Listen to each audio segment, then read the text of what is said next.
If you are in the process of building a new brand color palette, or maybe you are rebranding, stay tuned for this video.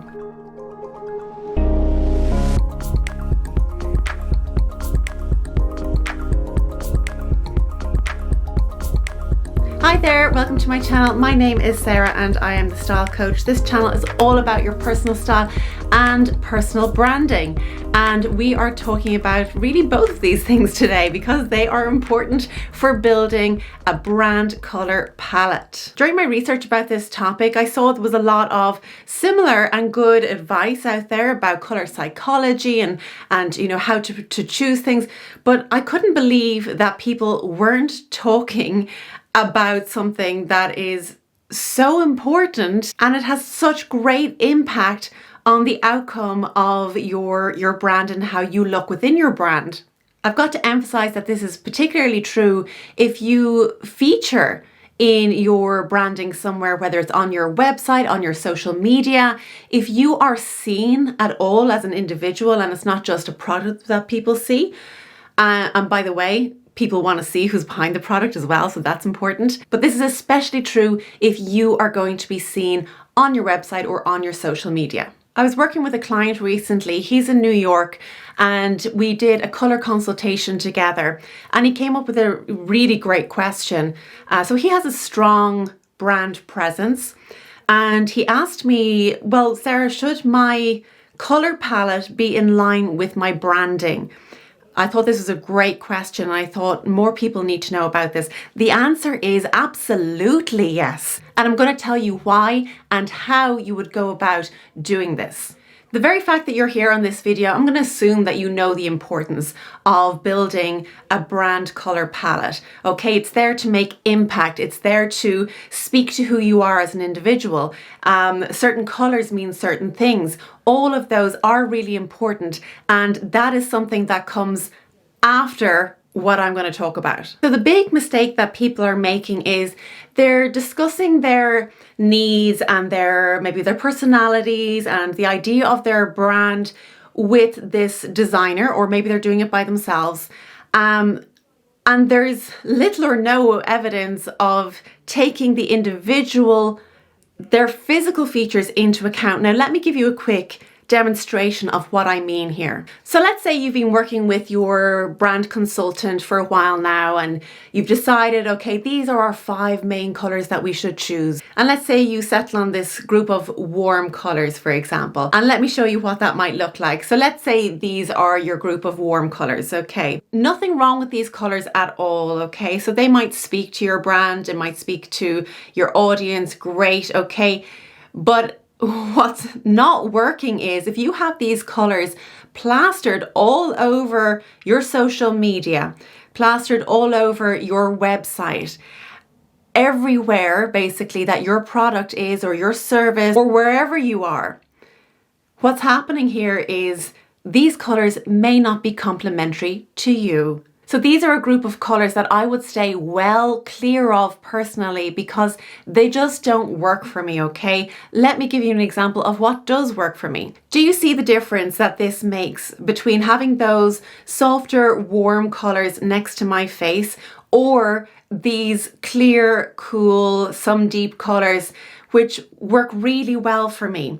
And maybe you're thinking, well, Sarah, I'm not going to be necessarily wearing these, which by the way, you should always wear your best colors. But think about your website. Think about your social media. You can build your brand palette based on colors that also work for you. So you've got the full package. You do not want to be building a website where colors might overpower you. Colors make you fade into the distance. Colors might make you look sick and tired, and you may not have even considered this when you're working with your brand specialist. What you want to achieve is complementary colors that work for you. From there, you can work from a huge palette of colors to refine your brand palette. If you look at my website or my social media or LinkedIn or wherever you look, even down to what I'm wearing, you will see consistency across the colors that I use. You will also notice that all the colors, they don't compete with me. They complement me.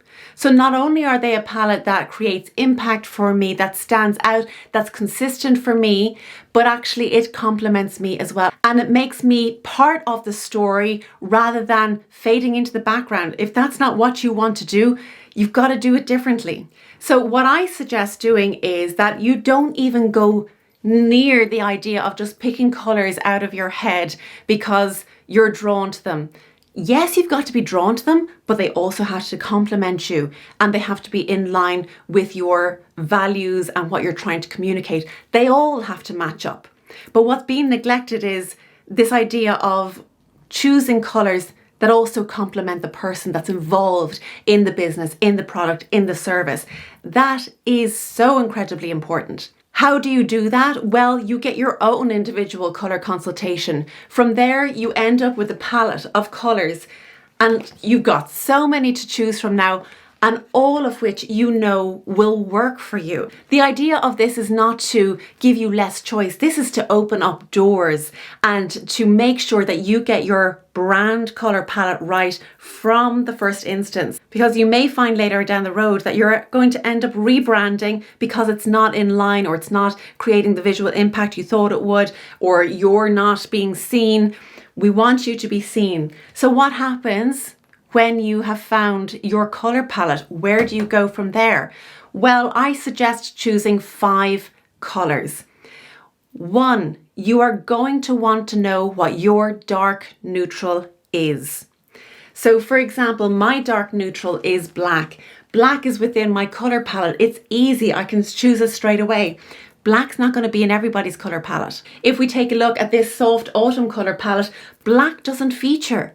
So if you are a soft autumn and you've got this strong logo or color palette with this dark neutral color in it that doesn't work for you, there's going to be incongruency. It's not going to feel like it belongs together, and it's just kind of creating confusion and creating unwanted noise. So going back to my color palette, my dark neutral, black, easy. So I can include that, and you will see that on my website as well.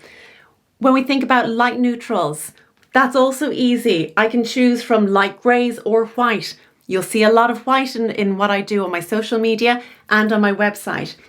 After you've chosen your light neutral, your dark neutral, then you can choose maybe 3 accent colors that you could choose to feature throughout.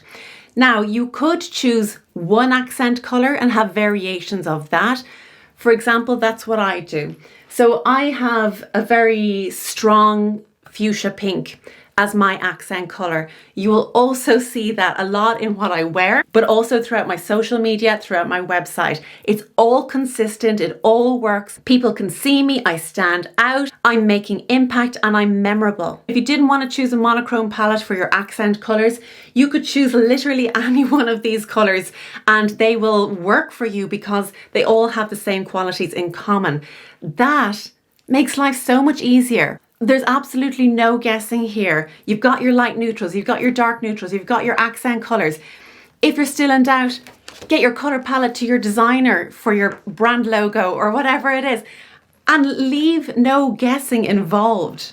I really can't stress this enough, that if you are at the very start of your business or the very start of your personal brand, then the first thing you should be thinking of in terms of your color palette is knowing your best colors. If you're curious, get in touch. I do color analysis online internationally or locally in person in Ireland as well. Don't leave it up to chance. Don't make the wrong decisions. It's going to end up costing you more money trying to rebrand later down the road.